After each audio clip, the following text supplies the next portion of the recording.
Female Doctor Who season ends with 35% ratings drop and 37% Rotten Tomatoes user rating. That's shocking. I think it's fair to point out, and most people probably know this, there is a dramatic difference between what critics want and what the audience wants. I've made a couple videos about this weird disparity where, what was the movie Death Wish with Bruce Willis? The critic score was ridiculously low, and the audience score was really high. And I went to see it, and we found it to be rather entertaining, me and my friends. And so I wonder, why is it? Well, it's plain and simple. Death Wish got a bad rating because it was called a gun nut masturbation fantasy by some people. Basically, the critics were all liberal media types who didn't like the idea that a dad bought a gun to defend his family, didn't like the movie. And I'm like, you're giving a movie that was well made and entertaining a bad rating for political reasons that have nothing to do with the movie? Yes. And that's probably what's happening with Doctor Who. I don't think, like, there's a lot of people who are being very alarmist, saying, oh no, the ratings are down there. I'm like, yeah, the ratings are actually up from Peter Capaldi's Doctor Who, is my understanding. They are still down for sure, but it's not like the end of the world. However, I think this is really important to point out, because it looks like, and I'll read through this, it looks like the critics are pulling the yay social justice, and the audience are actually like, what is this? So before I read this, I want to make a point.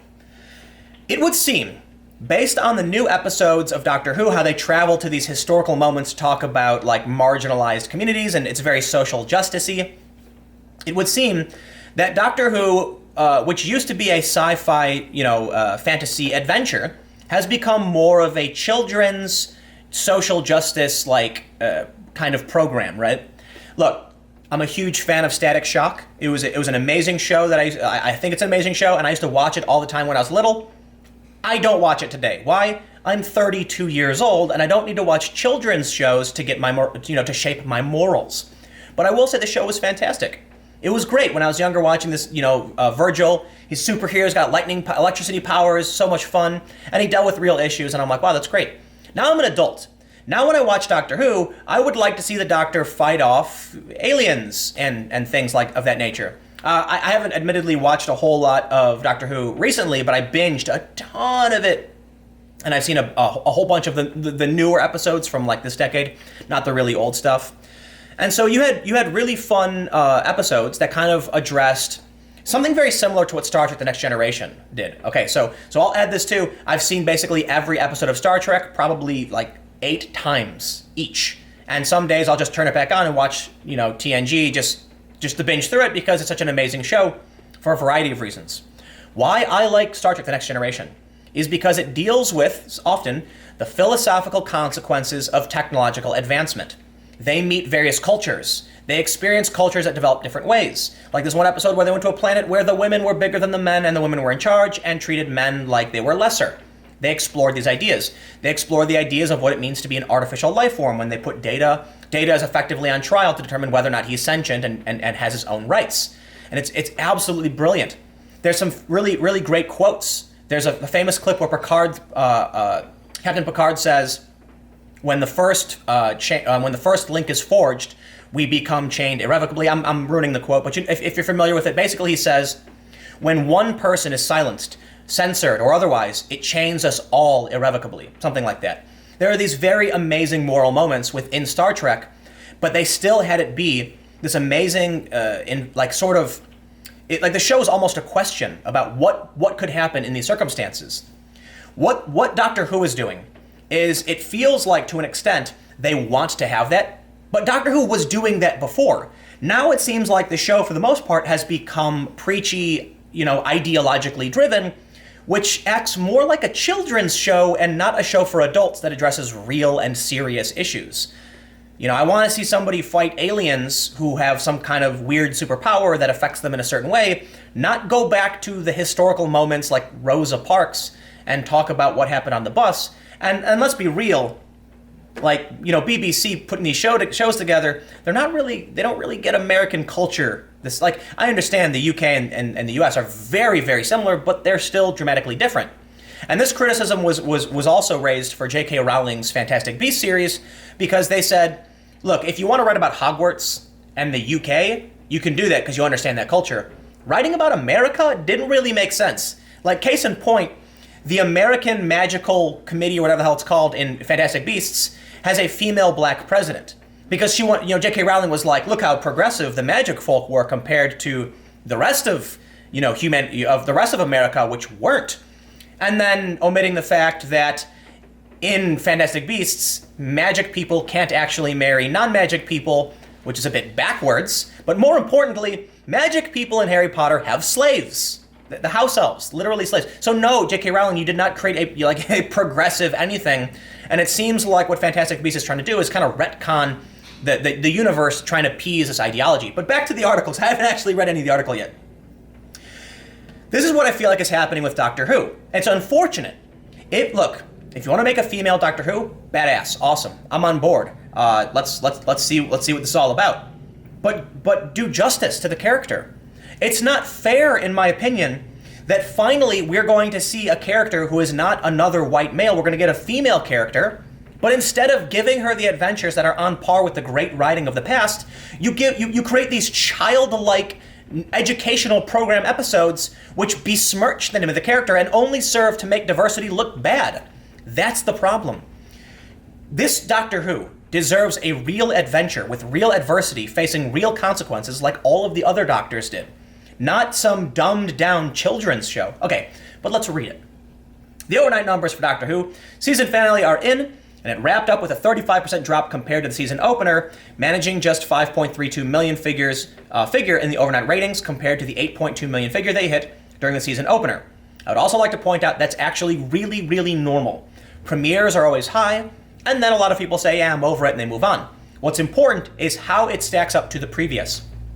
They say, the finale is slightly up over Season 10's finale, which clocked in at 5.29 in the 7-day figures, but rounded out to a 5.6 in the 28-day average, according to Blogter Who. However, you have to keep in mind that Season 10 started pretty low, opening at just 6.68 in the 7-day figures and a 7.24 after monitoring the stats over a 28-day period. Whereas Season 11 started at 8.2 in the overnight ratings and eventually consolidated a 10.54 for the opener's aggregate. So technically, there was a much smaller drop-off between the opener and the finale of Season 10, despite the season having an overall lower viewership rating, whereas there was a much larger drop-off between Season 11's opener and its finale, even though it had much higher average opening viewership, yada yada. Okay, look, in my opinion, there's a lot of people who are ragging on Doctor Who because they want it to do bad. They do. My opinion, I stand by it. Doctor Who deserves a real adventure, especially if you're going to make a female Doctor Who and you want to make a statement, then do something great. Don't do these educational, preachy programs. Do something real. But I want to point out something else. They're pointing out that the ratings actually started higher for this season. Well, of course.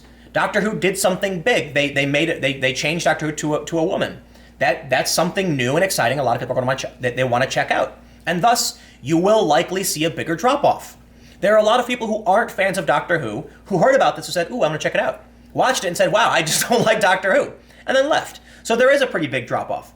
I don't think it's fair to say that the reason necessarily is that the Doctor Who is female, but I do think it's fair to point out, especially like as I just outlined, but I do think it's fair to say that you will do a disservice to the series by creating this preachy nonsense, as we can see with the audience score on Rotten Tomatoes. Obviously, they point out in the article that a lot of the critics are saying, oh, this is so fantastic, we're seeing diversity and social justice and all of these things, feminism and whatnot, but they ignore the fact that the average person doesn't like it. So I will say this, it's still good news for Doctor Who that they've been able to maintain the ratings they have, and they'll probably, I believe, Jodie, I can't remember her last name, you guys probably know better, but the actress who plays the character has signed on, I believe. There was talk of her leaving, but this is the important figure. There's going to be a lot of new people who come in. It's also important it's important to realize the viewers they have there's a bigger shift you can't see. If you have 10 million viewers, that means you have a little bit more than you did in the past, but keep in mind, a lot of people probably stopped watching and were replaced by others. That means if the audience score is here at 37%, the ratings might be doing well, but will these same people come back next year, or are they going to say, you know what, I watched it, I wasn't really into it? This is the real threat. What the critics say, it does not matter. It doesn't matter that you have, what do they have, season reviews, 36 35 people. That's why its score is so high. But how many people actually from the audience gave it a rating? I assure you it's probably way, way more. And people are really upset. One of the reviews said, I gave the show an honest try, but couldn't get through more than a few episodes, too preachy, and it made me feel bad for white heterosexual men, as the show portrays them as simpletons. Someone said, such an absolute shame. Jodie has been miscast in my opinion. The acting overall has been terrible, with exception to Bradley Walsh. The stories have been dull and preachy, and the ones that have been touted as the most popular are actually mediocre compared to past series. We don't need to be told how to think. We are becoming sick of this constant browbeating. We need to rest the show after Series 12, which is sad to say, but it's not watchable anymore. I love this show and watch all of it, but can't watch the series with any enthusiasm or without rolling my eyes while the latest talk down is being done. Long story short, if the audience doesn't come back, the show won't exist. I'll say it one more time before I get out of here. Make amazing episodes that will go down in history and inspire people in the future. Don't try and preach your ideology to people. You can do that tastefully. I'll put it this way. Instead of writing an episode where you literally go to occupied India, instead of writing an episode where you literally go to Rosa Parks, write an episode about a future distant parallel reality where there is a parallel to the story to get your point across. That's how things do, like that. That's better. Plain and simple. I know, whatever. I'm out of here. I'll see you guys tomorrow on the main channel.